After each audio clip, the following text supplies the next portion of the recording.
E aí galera, beleza? Paulo aqui trazendo mais um vídeo pra vocês. E devido ao bom feedback nos vídeos de hardware no canal, hoje venho fazer um serviço de utilidade pública para você que comprou um notebook gamer de entrada ou intermediário e percebeu que ele está uma carroça para rodar o Windows.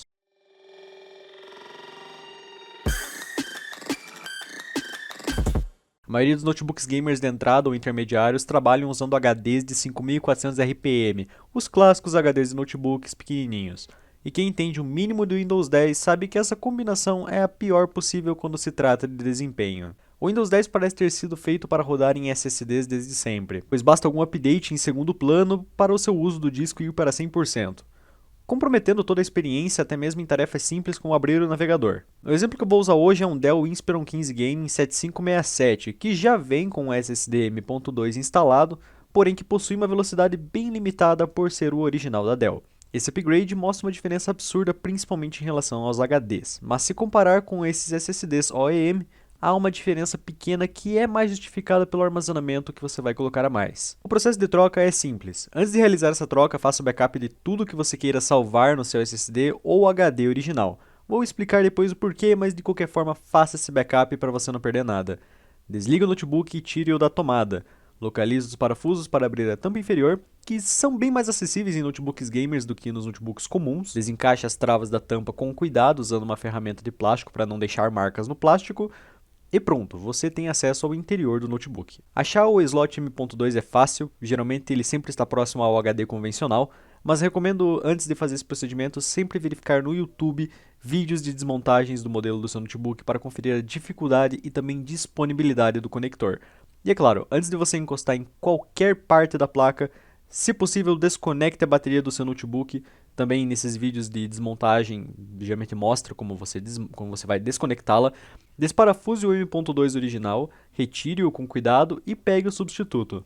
Vou instalar esse XPG SX6000 de 1TB, SSD NVMe com ótimo custo-benefício que custa na casa dos R$ 730, às vezes até menos.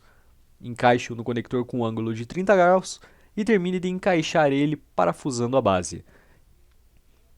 Um ponto interessante desses SSDs, sempre que você for escolher, sempre opte por opções que não possuam aquele dissipador em cima, afinal, em alguns notebooks é capaz de você nem conseguir fechar a tampa por conta desse dissipador. E pronto, SSD instalado. Se o seu notebook não possuía SSD M.2, basta ligar e configurar o boot na BIOS para realizar a formatação e instalação do Windows.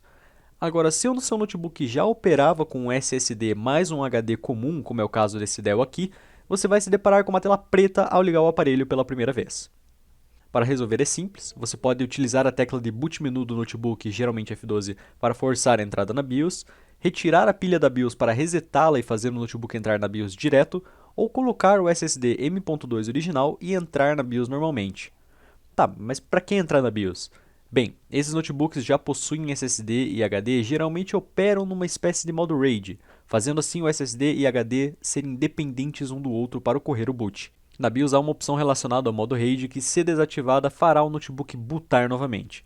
A tela preta que mostrei antes é justamente a BIOS tentando encontrar o SSD e o HD antes de inicializar, e como um deles não está conectado, nada acontece feijoada. Caso você não conheça como mexer na BIOS, procure no YouTube especificando o modelo do seu notebook, que assim fica mais fácil e também é mais seguro para você não mexer em alguma função desnecessária. E lembrando que nesse caso dos Dell, a BIOS é praticamente a mesma desde, sei lá, uns 6 anos atrás, então não vai ter diferença gritante a não ser opções a mais ou a menos. Após esse susto, basta setar a BIOS para dar boot num pendrive bootável e instalar o Windows 10 novamente. E um ponto interessante, esses notebooks mais novos associam a key do Windows direto à placa-mãe, já validando automaticamente sua key e versão do Windows anterior, tornando mais fácil a instalação, nem pedindo a senha e muito menos qual versão do Windows que você queira instalar. Só um detalhe, não esqueçam de instalar após a formatação os drivers de chipset, nesse caso da Dell. São drivers úteis para o seu notebook não ficar em choque ao rodar alguns jogos ou ter problemas de temperatura. E finalizando, como vocês acabaram de ver, essa é a velocidade de boot dele após a troca do SSD com o Windows 10 formatado. Agradeço ao Gustavo do Smart Club por ceder o notebook dele para gravar esse vídeo. E se você curtiu o vídeo, não esquece de dar um like e também de se inscrever no canal para não perder mais vídeos de unboxings, reviews e essas dicas de hardware para notebooks e PCs. Lembrando que se você tem qualquer dúvida a respeito desse SSD, você pode perguntar nos comentários, eu vou tentar responder dentro do possível. E qualquer dúvida a respeito da instalação, também posso tentar ajudar. Bem, falou, até o próximo vídeo.